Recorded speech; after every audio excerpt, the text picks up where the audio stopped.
يبدو أن المسؤولين على قطاع الاتصال لا يرغبون في وقف مهزلة روتين اليومي التي عرفت رواجا على منصات اليوتيوب في المغرب مؤخرا.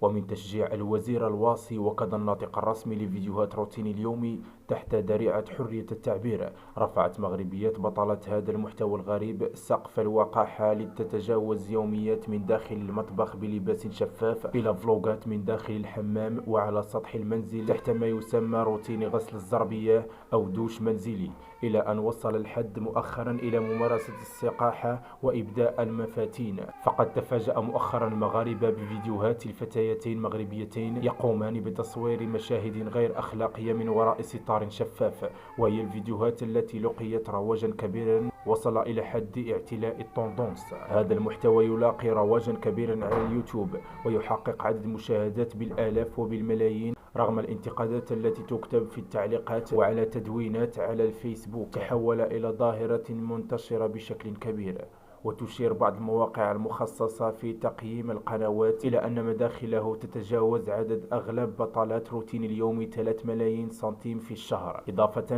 إلى بعض الإكراميات التي تصل على شكل مساعدات عندما تدعى صاحبات القنوات حاجتها للمال، أو تتحول إلى الإحسان العمومي، أو تختلق قصة وهمية تتعلق بخصام عائلي أو طلاق. نشكركم على حسن متابعة قناة الحقيقة تيفي.